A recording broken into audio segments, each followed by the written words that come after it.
here, just in case anybody wasn't able to attend our first one, is we're looking for a collaborative approach to how we set up a new care at home framework within West Dunbartonshire Health and Social Care.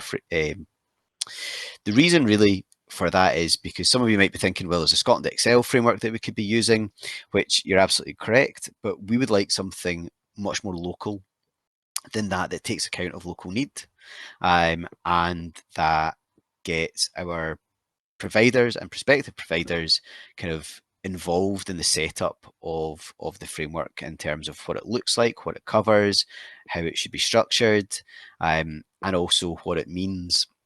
And I've been running similar sessions with our internal staff, because this is very much a framework that will complement our in-house provision, and is really as a supportive measure to help with any capacity challenges that we have.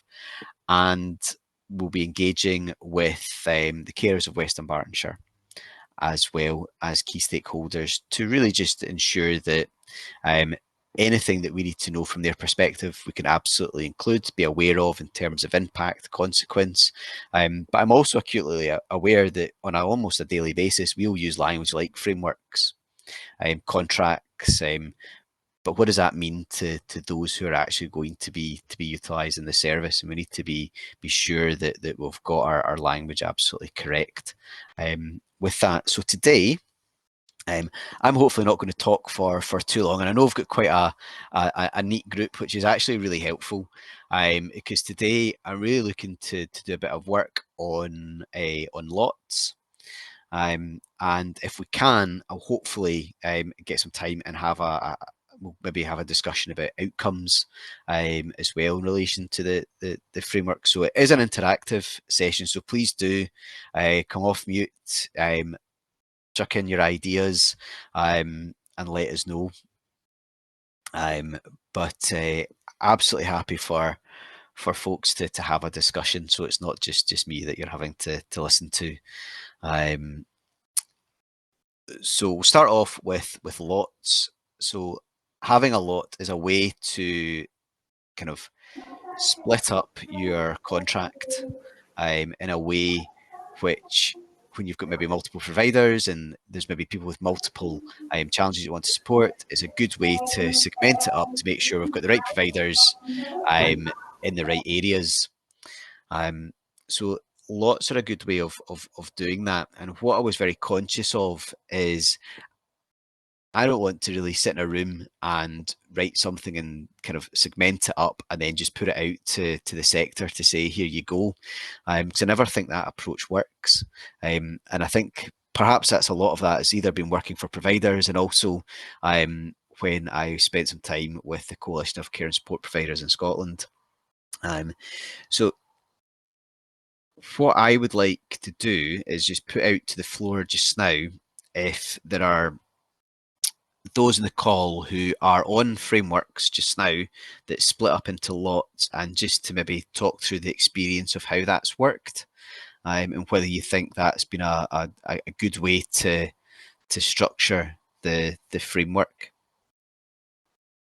So over to you guys.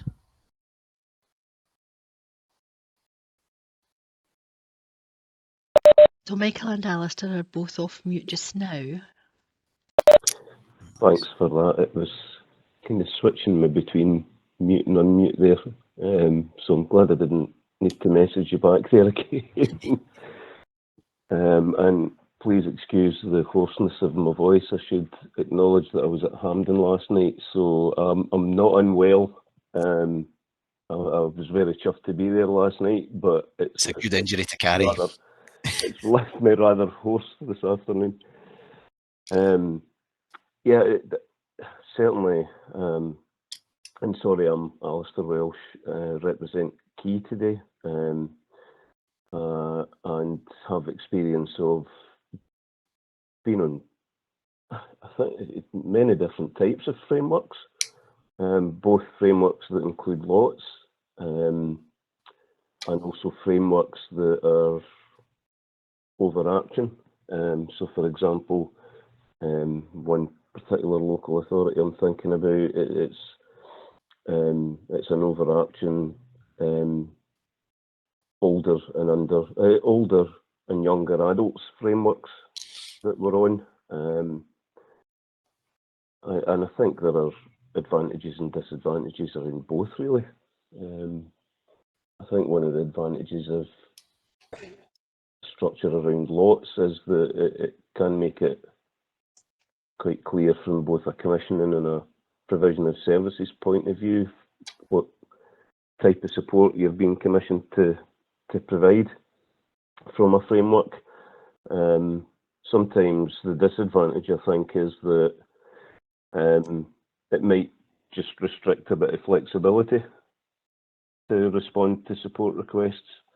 You know, around does it actually fit neatly within a lot? If it doesn't, and it maybe carries a degree of complexity for some reason, then or not, then can lots actually be a little restrictive, rather than just purely looking at an individual commission of a service based on whatever that person needs. So many pros and cons, I think, and I don't know if I would have, you know, just based on our working experience across a range of local authorities, I'm not sure if I would have a personal view based on that experience of a preference for one or other.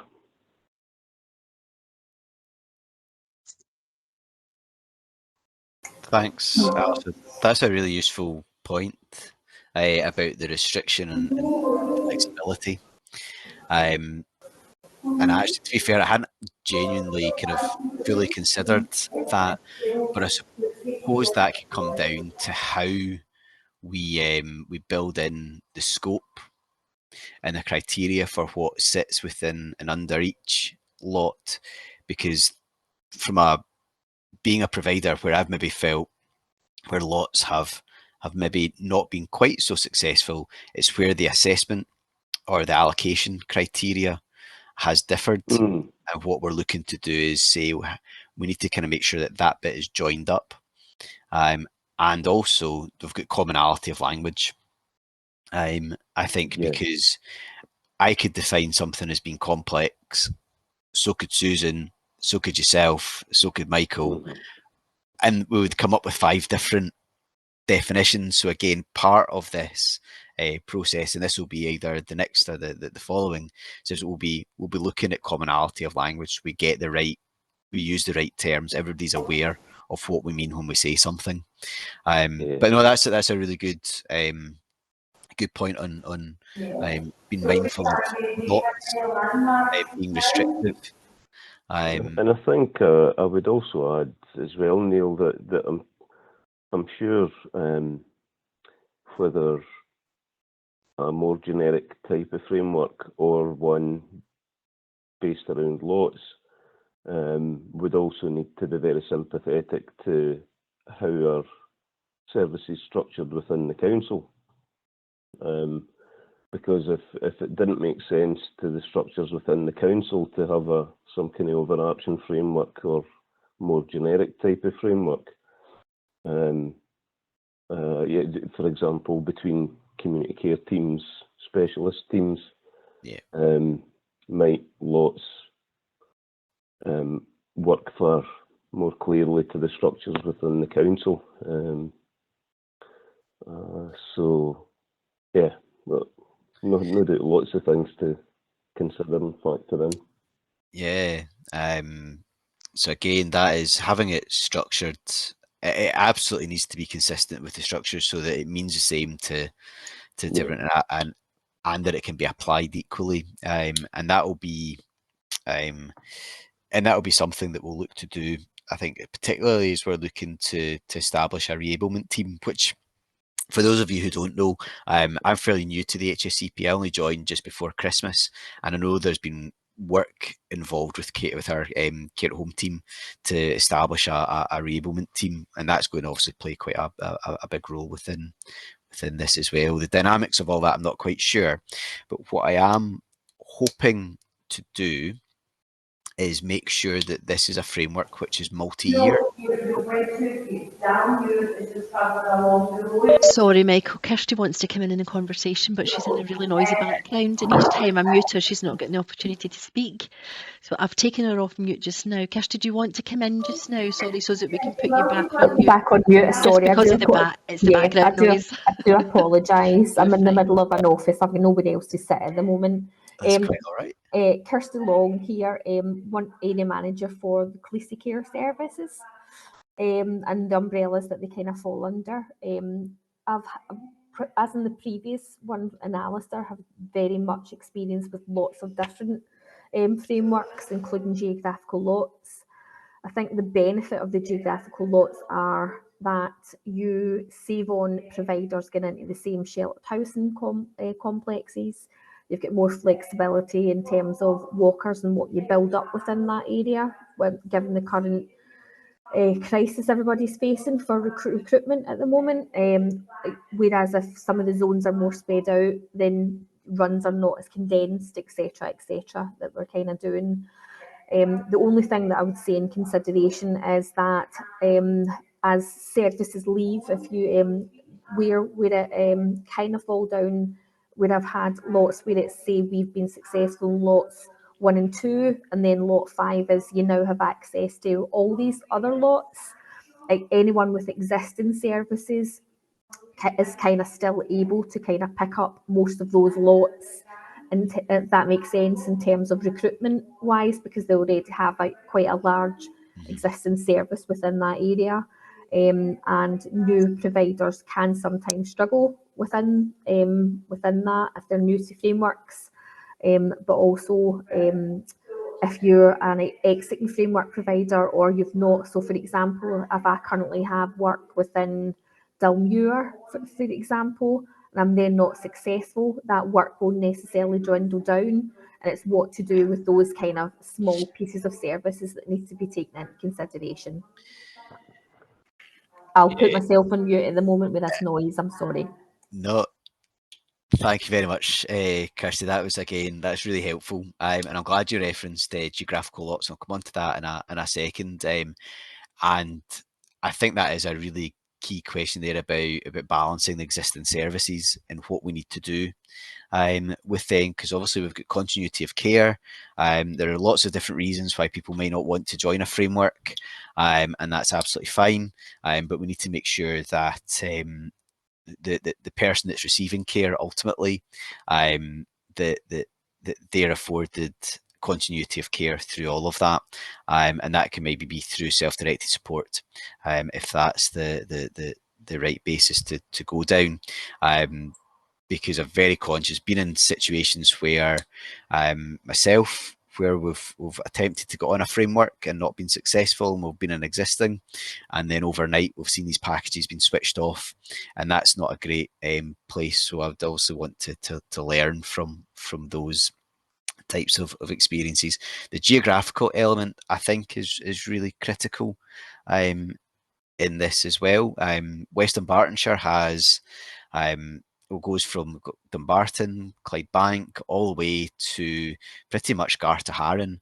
So it's got urban and very rural, and very, very rural. So in order to look at this equitably and to make sure that those providers that are on the framework get access to the packages that are in their remit, in their scope to do, I think geographical would be quite good. And again, I'd like just to put that out to the floor just now, to go, if I were to split up West Dunbartonshire, if we were today to be told, let's split up West Dunbartonshire into 3 or 4 geographical lots, what do you think that they would be?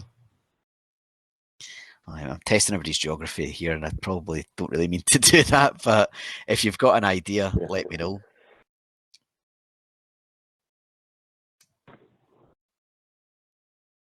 There's some aspects of that that I should say are just filling me with a little dread as well, Neil.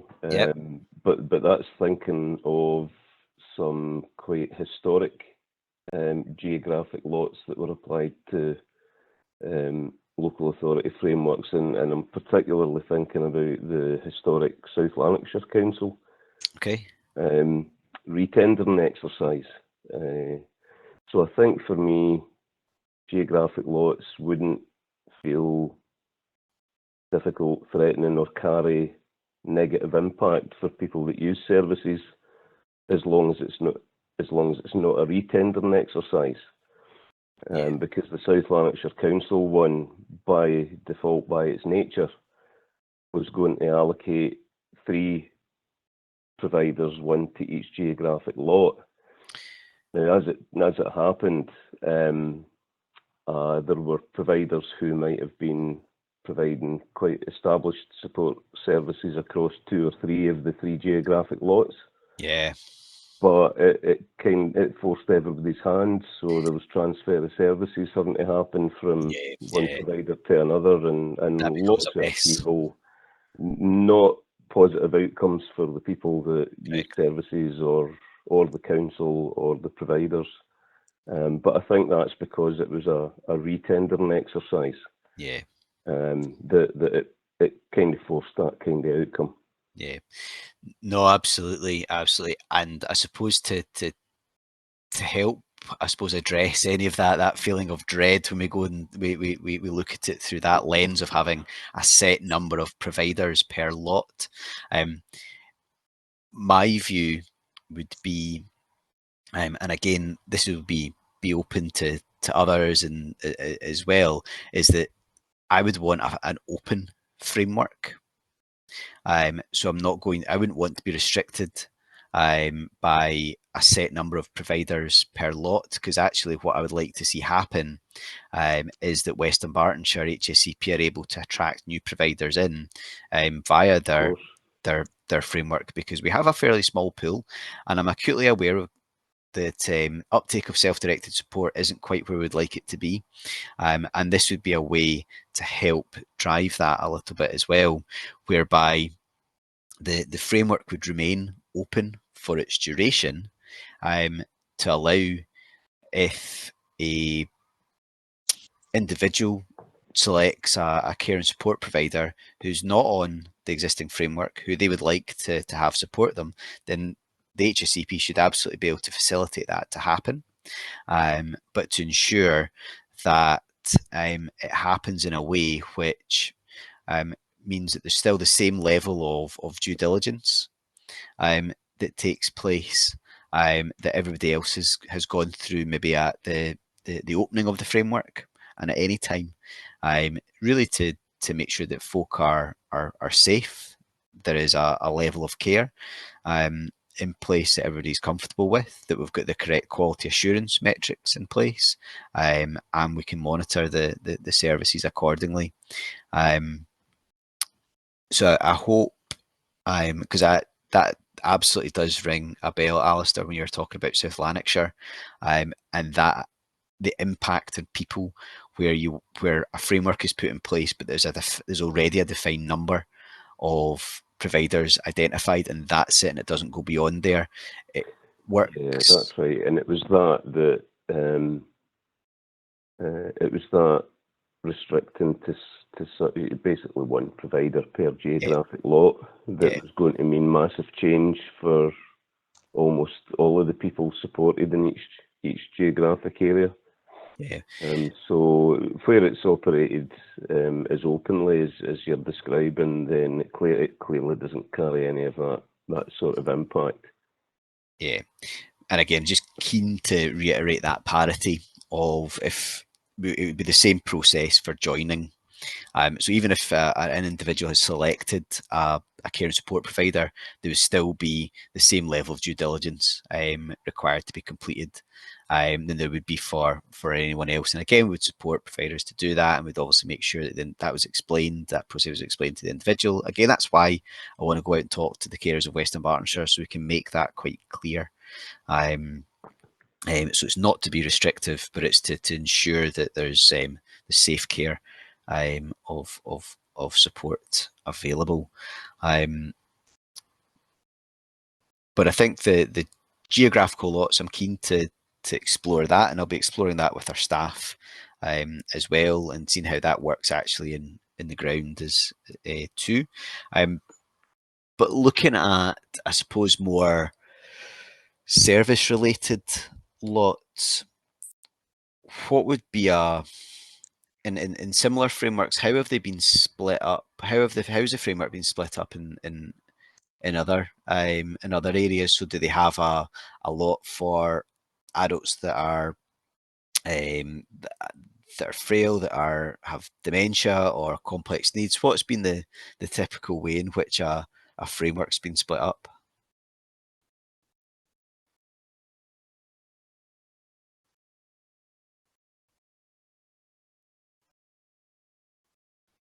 And I'm sorry, Sal's still here again. I'm very deliberately trying not to respond first here, because I'm being really careful not to do is take up any time for others that would like to respond to questions as well. More than happy to contribute to that one, but also to stand aside just now if anybody wants to go first. Yeah, that's very good. You go, Alistair. I'm interested to hear what you've got to say. I don't have a real response to that. Thanks. Yeah, and what I should acknowledge as well is that, and I'm having to remind myself of this, is the framework that we are meeting to discuss is the care at home, or more typically home care type of support. Yeah, older adults, yeah. And older adults, which is why just through chat at the last webinar that we had, I was just seeking to clarify whether adults with disability supported living services would be included at all in any of the lots, because that would likely determine whether Key as a support provider would or should become involved in this particular framework, or if the services that we support would be typically provided under any other council framework or commissioning approach. So I'm trying to remind myself here of the client group that this framework would provide for. Yeah, so it is going to be for older adults, Alistair, but it will be older adults that have learning disabilities as well. And you had suggested that at the last the last webinar, because of course we support people from very young to very old ages. Yeah. Where it would be a young person or an adult described as having a disability. So what we typically do find is that where local authorities do commission for older adults, as well as other frameworks or approaches for younger adults, that we do find ourselves needing to tenderly be involved in both frameworks. So I think that's probably the more likely thing. But certainly, I mean, in relation to older adults frameworks that we're involved with, I think that the majority of the experience we have is that it would be just a generic older adults framework rather than being in lots. Okay. Where lots do feature, we've seen that being both geographic or based on a specific type of condition or disability or support need that the person might have, and largely consistent with the lots that you were anticipating and described at the last webinar. Yeah. But I think more often now it's broader older adults frameworks that we're experiencing in other local authorities, if that answers the question. Kirsty would like to come in here too, but I think she's unable to unmute just now. But Kirsty says every council is different in her experience. Some councils complex in-house and others have different frameworks for supporting living. Altogether, care services would also like to see that geographically first and then older people, adults with disabilities and respite in the community. Yeah, so there's some good kind of structural questions. So Kirsty's point Absolutely, every council's different. Yep. And again, that's why I'm quite keen to have our own framework and not go for a national based framework, because West Dunbartonshire is exactly as you said, it will be different.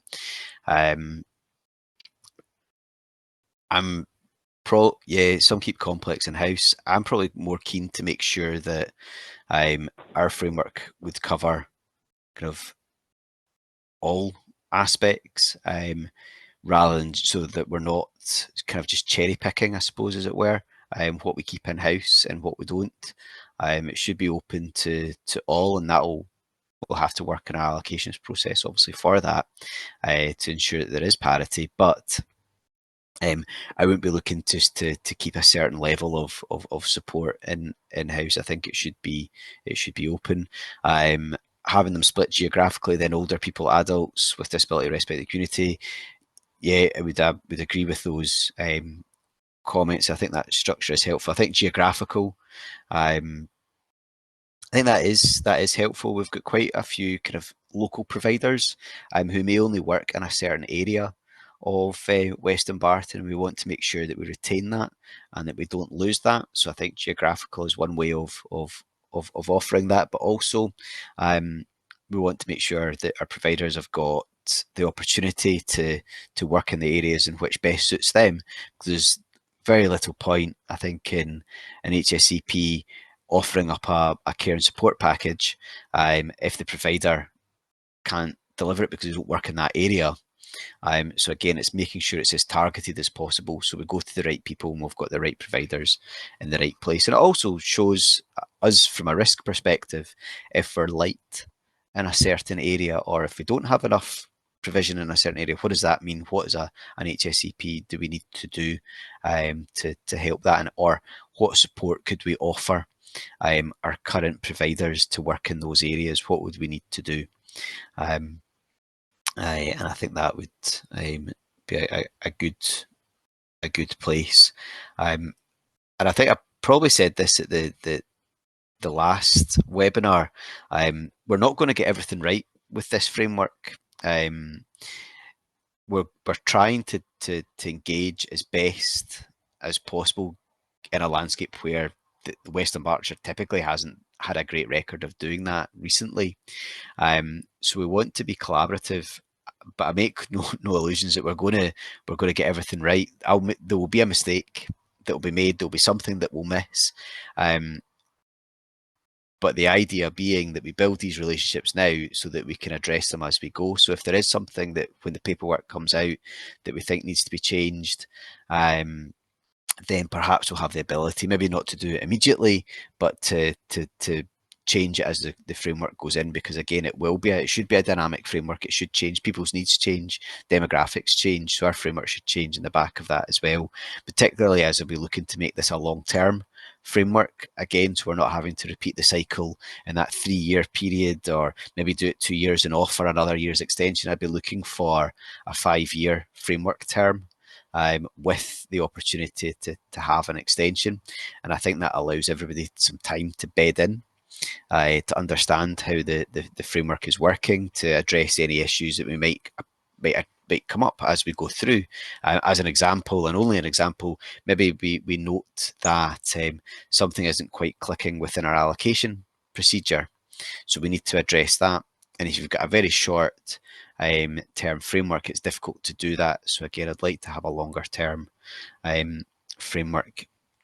Neil, could I ask yes. you, have you guys considered using a dynamic purchasing rather than a framework?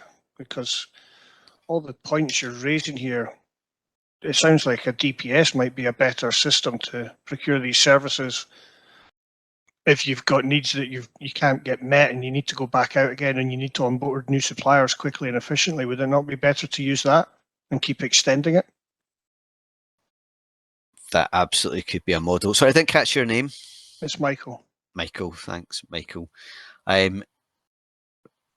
Short answer is yes, we're open to consider kind of any of the mechanisms, I suppose. From my perspective, Yeah. I'm looking at it in terms of need. Yeah, it's just and if, you know, if you get somebody coming in yeah, into the service, then you've got no provision for that already within a framework, and it's closed and it's shut down. How do you then get people on board? Are you going to keep it open? yeah. So that's the other option that we've got. So that's kind of probably what I was clumsily trying to explain earlier, is it would be an open framework. Okay. So it wouldn't be a framework that's restricted to, say, 10 providers in each area, or 4 providers in each area, whatever it may be. It will be a framework that is open, and providers can join at whichever stage that they require Yeah. to join at. Okay. And again, that's a lot of that is to do with ensuring that we are integrating our self-directed support plans properly, and offering up choice. So not just only in choice in terms of who's on a framework, but if the individual is aware of a provider that they would like to support them and they're not currently on our framework, I would like to have the least amount of barriers for that individual to get that support in place from that provider. But that's always subject to them completing the level of due diligence that we would Yeah. need They'd to have see. to meet your criteria, wouldn't they? Absolutely. So in terms of care inspectorate registration, care inspectorate grades, they would need to sign up to our quality assurance and monitoring processes, because our role is to make sure people are safe, and that they're getting the value that they need to get. And the value is not just pounds and pence, it's about the working towards the outcomes for that individual, but also if they're bought into the actual outcomes of the framework. And what would happen if, say, somebody was on your framework and their care inspection report dropped dramatically, which would not allow you to continue contracting with them? How would you pick that up?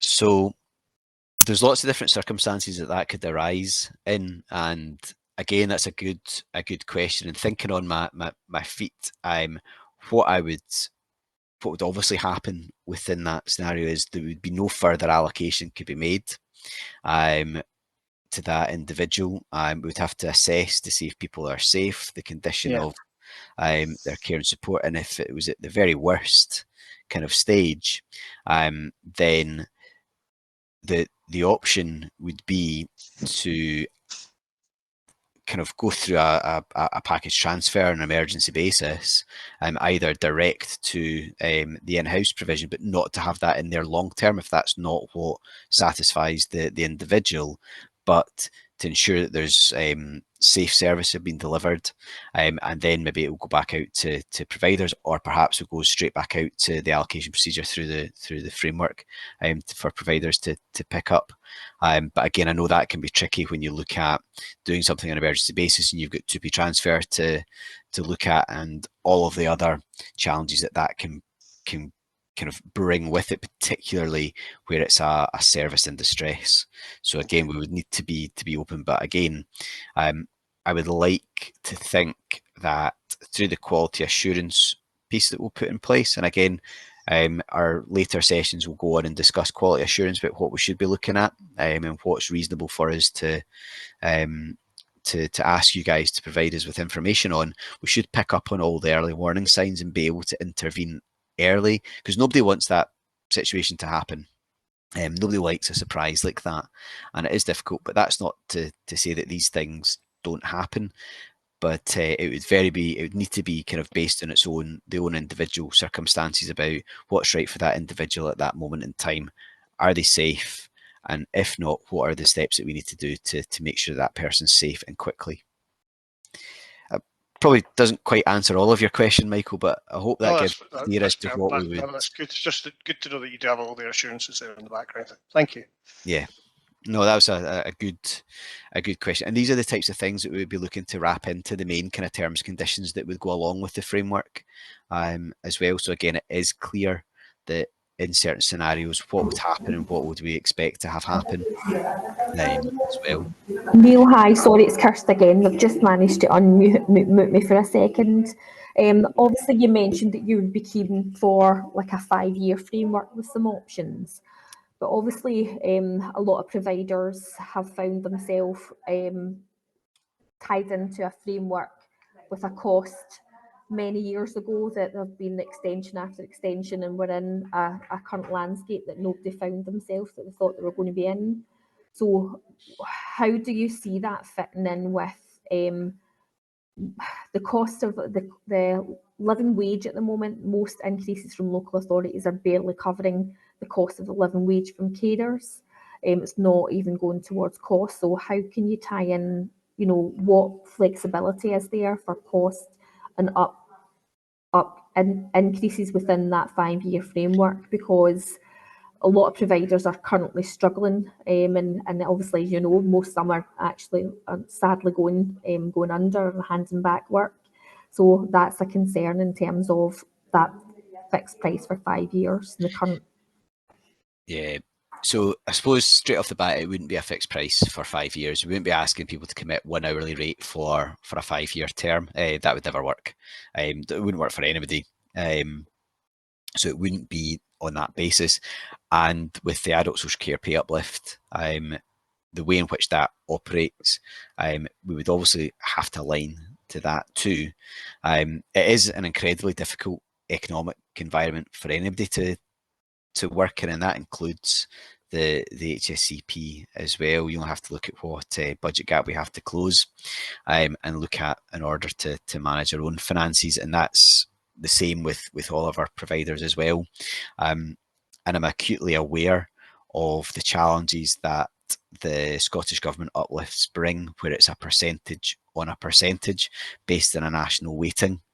And again, when I worked with the Coalition of Care and Support Providers, I was very much vocal against why that's not an appropriate measure for uplifts to be applied. But that's the landscape that we're in, and what we need to be doing is looking at, well, how can we support providers with the non-workforce element, and that's quite a difficult thing for us to look at through our budgets, but it's not impossible. And obviously I can't be here today and say that that's no problem. What we'll do is every year we'll give you a 4 or 5% uplift on your rates, because that would be effectively false advertising and making promises that there was no way I could ever keep. But what I would say is that we wouldn't be asking our providers to put in one rate and for us to hold them to that rate for the whole duration of the contract. It would be an annual based rate. And again, it would be subject to Scottish Government kind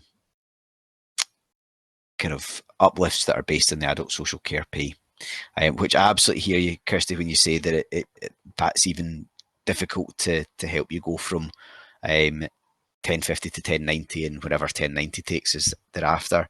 But that's really the only commitment I could make just now, is to say that the framework would be in line with those uplifts. So again, there would be no expectation that you go in with one rate. And again, I know some of the national frameworks asked providers to do that, to put in a rate for an initial period, which can be 2 years. So you have to guess what RPI and what the real living wage uplifts can be in order to protect yourselves. But I would have maybe a bit more of a pragmatic view in saying, well, no, we would want to, the rates would be fixed for a year, and then we would look to see how we manage the uplifts with what we get from Scottish Government and what other mechanisms we can use. So it doesn't answer your question in full, but I hope it gives you some security that we're not asking for a fixed term rate either.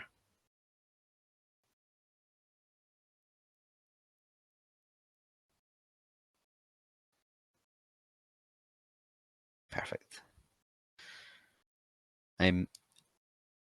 Anyone else who's not had an opportunity to speak? So Robert's just come in. So if willing to commit to a 5-year term, willing to accept a yearly increase, what are you looking at the starting point of rate to be? So that will then come down to the way in which the framework will be structured through lots, and potentially we're working with colleagues just now to look at maybe a 3-tiered base of rate, a low, moderate and complex rate. Now that work is underway just now. It's not complete, So it's not as if we would be saying there would be one rate for all of the lots. There could be different rates within each of the lots depending on the level of complexity and the level of need required. But again, when we go on to look at scope, that's why that bit of the area is quite critical. Again, hopefully that answers the majority of your question. It'd be great if I could say the starting point of the the rate would be like 20 quid an hour, £25 an hour or something, but it's impossible for us to do that. But what I do need to take note of is the fact that there are different levels of need. There will be different levels of need within each of the lots, and we need to be able to make sure that that's reflective within the framework. Hi Neil, Russell. Hi Russell. Hiya.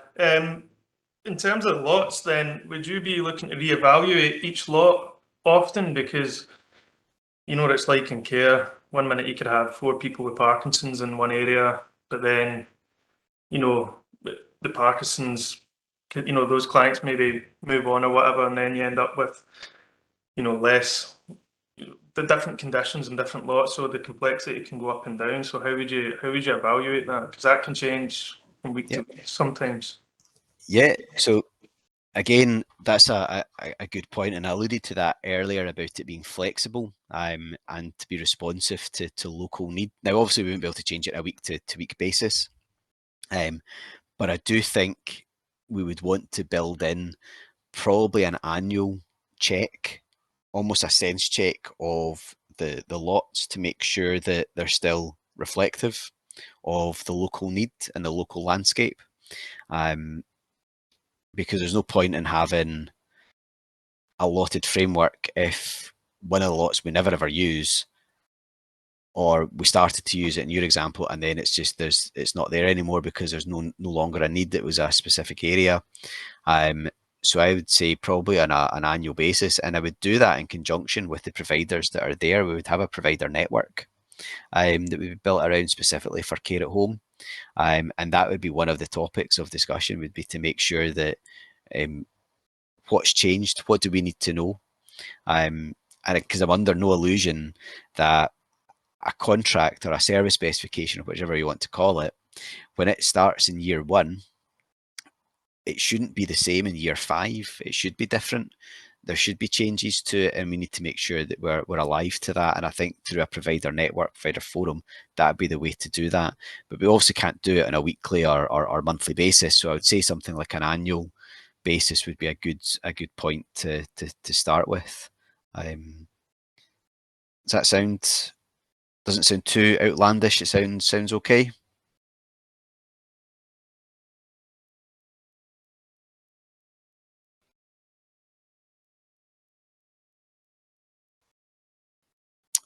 I'll take that as a yes, unless he's having a problem, unless Russell's got a problem with the mute button. But if so, pop it in the chat if there's anything else. Robert, would that also be urban, rural, and rural plus? Good point, and I'll need to take that one away. Because I get that can be difficult. So my dog's just barked. I get that can be an issue in certain areas. Particularly, and I also do know that there are some frameworks that do account for urban, rural, and, as you say, rural plus. So again, I'll take that under consideration. Thank you for raising that.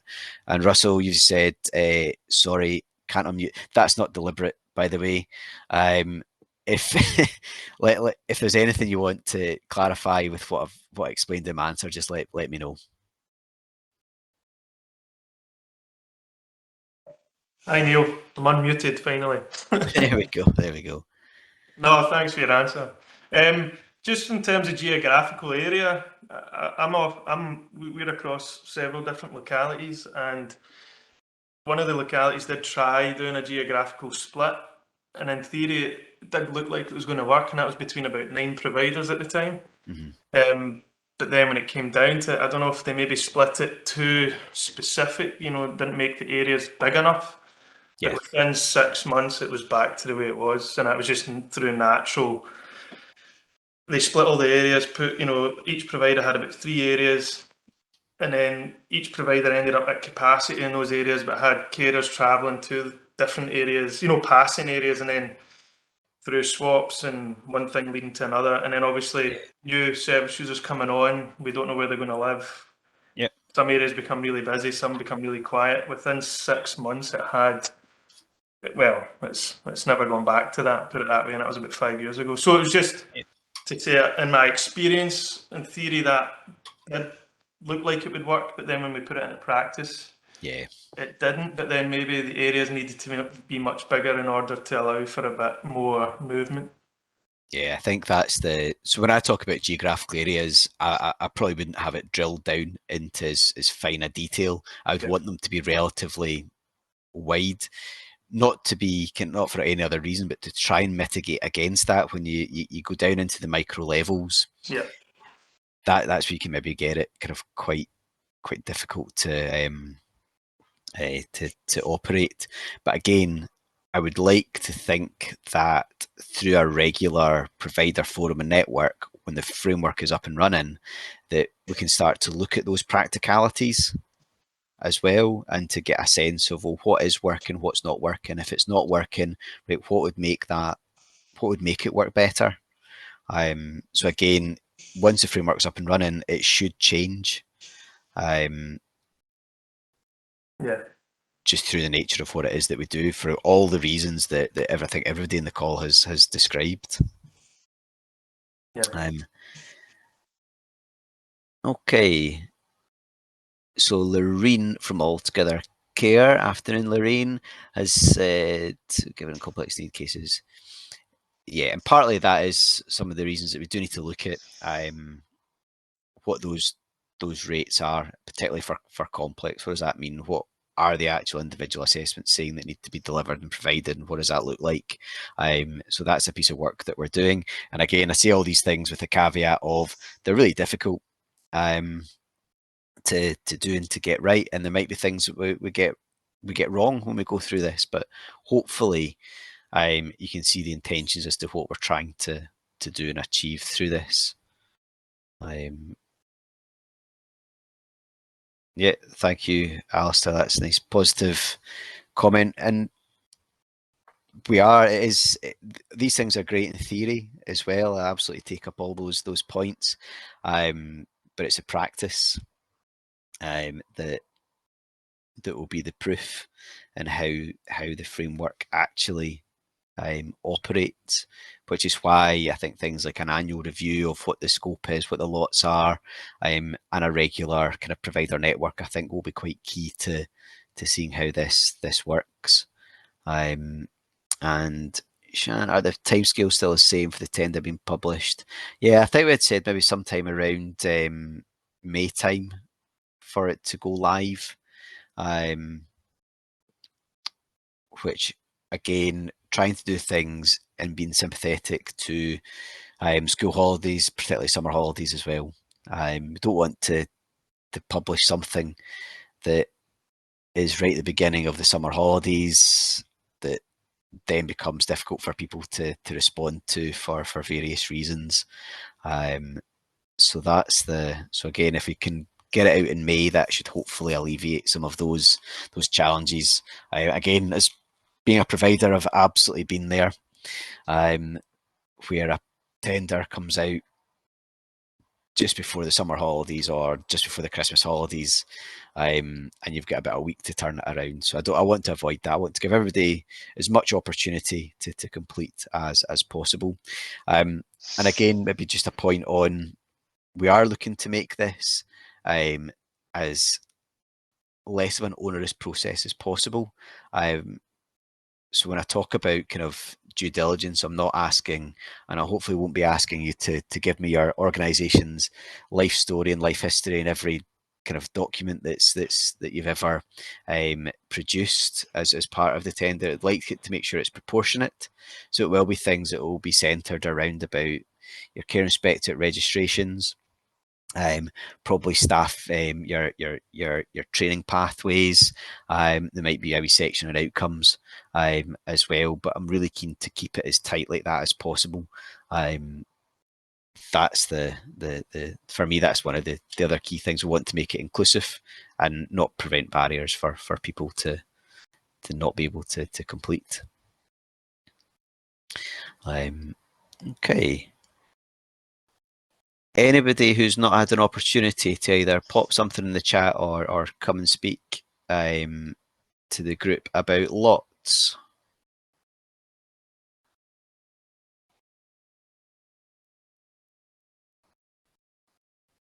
And well, thank you for everyone's input so far. How are we doing timing wise? I think we've got. We're still okay for time, yeah. Plenty of time. I need to shoot away, Neil. No problems, Russell. Listen, thanks for the time and No for your problem. input, and again, this is a good forum to keep up to date with as well. Okay, Okay, thank you. thank you. Cheers, bye. That's fine. So we've got about another half an hour. Is that right? Or We have I made have. that up? Yep, We no, have. that's right. We have. Fab. So we could maybe spend. So I was going to do this in the next session, but I figured this is probably quite a good place again, just a nice neat group, to look at what are the outcomes of the framework. And by that, I'm not looking at the individual outcomes for people. I'm more thinking of, well, what would we be looking to achieve by having a framework like this in place? And I think this is a really important question to put out to providers and prospective providers, because it helps you understand why we're doing this and being a part of it. So as a starter, an outcome of the framework could be to support individuals to live in their own homes as independently as possible for as long as possible. Another outcome could be to help unplanned hospitalisation or reduce social isolation for older people.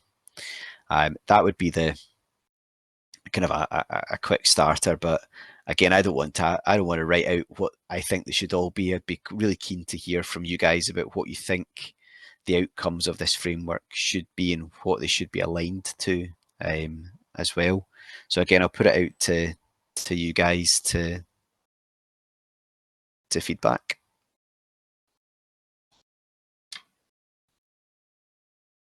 Neil, it's Michael here. I get that you want to talk about the outcomes, but from my perspective, I'm keen to understand how you would measure the outcomes. Are they going to be tied back in any way to actual care, the way you deliver care? Are you delivering care moving forward based on outcomes? So, good question. So that comes down to the way in which we're going to monitor. So how we're going to check the outcomes are being met. Should be down. Is there contract management teams in place? So the contract management team will likely be myself and a colleague, with support from our operational teams. So it's not as if, so again, the structures within Western Berkshire HSCP, we're not kind of laden with lots of bodies, and I would want to make this clear. When I talk about kind of quality assurance or contract monitoring, I don't really mean that we're going to want to come out and mark your homework in any way. It's exactly what you've spoke about there, Michael. It's about how do we align it to outcomes, and what does that look like? And that will be through, yes, there'll be some MI that will ask to be recorded, and we'll probably look for stats on kind of unplanned hospital stays, primary care, all that kind of stuff. But we also want to make reference that kind of there's not there's not a tick and a cross section to this, where if you get a cross, that's a bad mark. People can enter the health system, the NHS system, for a variety of different ways, and lots of these things can be out with providers' control. Of course they can. So that's where we would need to look at, and I would be keen to we'll be running a session with providers to put out what do you think we should be looking at in terms of our quality assurance. What should that look like? How will the suppliers supply that data back to you? Is that going to be mandated through a particular system that you guys have deployed, or do you want us to send that back in a Excel spreadsheet, or is there templates set up to monitor all this? Yeah, so I would like to. We'll probably have templates now. We've got quite sophisticated, and Susan will come in and I'm sure explain some of the management kind of tools that we've got. But from a service perspective, I'd be keen it would be done probably through Excel. So it's not going to be linked to, and I certainly wouldn't think it would be linked to like CM2000 or any of these other tools that we've got. But that being said, if you have a particular system that you use that generates really good outcomes based reporting, then I'd love to see that. I'd love to see how we could make that work, because they're a good tracker. I'm sure you'll have good systems like that in place. I've got a great system in place because I work for CM2000. Yeah. Call confirm live. So yeah, we do have a very good system in place for that. But I was just keen to see if that would be utilised for the suppliers to, for them to have access to get all information into one place with full management reporting. If we can get some level of integration, but I know that's happened within North Ayrshire, and I think North Ayrshire put up some funds eventually for that, because there was development work needed with various different systems and software. But for the purposes of this, it's not the type of data. It'll be very much predicated on the individual outcomes, and how we're working towards that. As well as some of the other data around about visits and missed visits. So, and I know we're doing some work with yourselves and the Access Group as well, that feeds into the care at home redesign as well. Great. Thanks. Susan, you had your hand up. I did, Neil. It was just to touch on the contract and supplier management policy that we operate at the moment and what we want to look like in the future.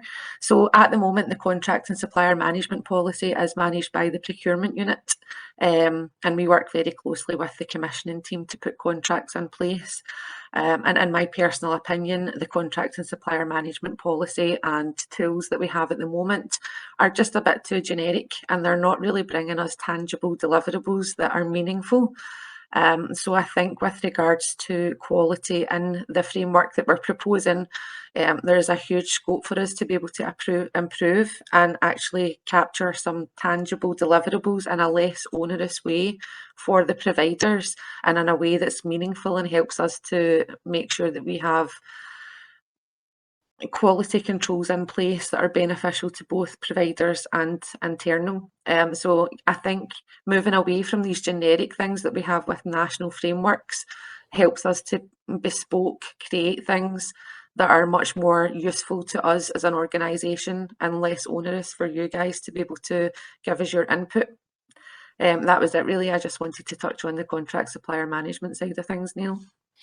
Yeah, no, that's helpful. And just to reiterate, the purpose of gathering information in any of the contracts that we put out, or any of the frameworks that will operate in the future and commission in the future, the information that we get, that we ask for and get back, as Susan said, it needs to be meaningful. So it needs to inform the service design. Today, tomorrow, and going forward, it needs to be to give us that evidence about how we evolve the service and what we do, so that it's not just nice stats that go in a drawer somewhere. It needs to actually be workable information. And again, that's why I do go back to the point of saying we need to engage with you guys as providers to understand, well, what's reasonable for us to do and what would allow us to achieve that type of overall outcome, so that we've got the right information coming into us. Hopefully that makes sense. So there will be the standard. We'll look at missed visits and all these normal things that you'd expect us to do, but I would be looking to have a focus on kind of continuous service improvement. How's the framework living up to expectations? What do we need to change it, and how can that feed in? And again, the provider network and forums are a good place to take that as well. Anyone got anything else on monitoring?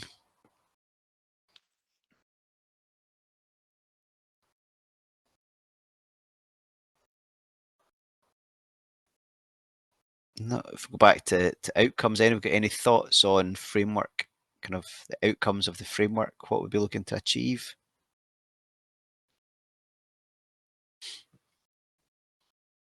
And if you don't, there's no issue with that, but I would rather ask the question in case it's something that we've missed that you guys might think is important.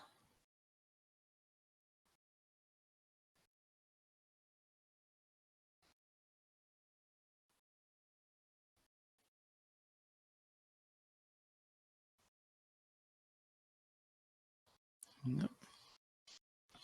Oh, grand. Well, that's all been incredibly useful and good feedback, and thank you for sharing experiences of different frameworks that have worked and different procedures that have gone. It's all given us really good food for thought, and it actually all quite nicely ties in with a session I ran on Thursday of last week with our staff. And again, I'll be running a further engagement session with staff, similar to what we're doing with yourselves, to ensure that we're all on the same kind of space and page. And that's us. So again, thank you very much for coming. Hopefully you'll be able to come along to our next session. And I look forward to seeing you all there. So get to give you a bit of time back for this afternoon. But yeah, thanks to everybody for their input.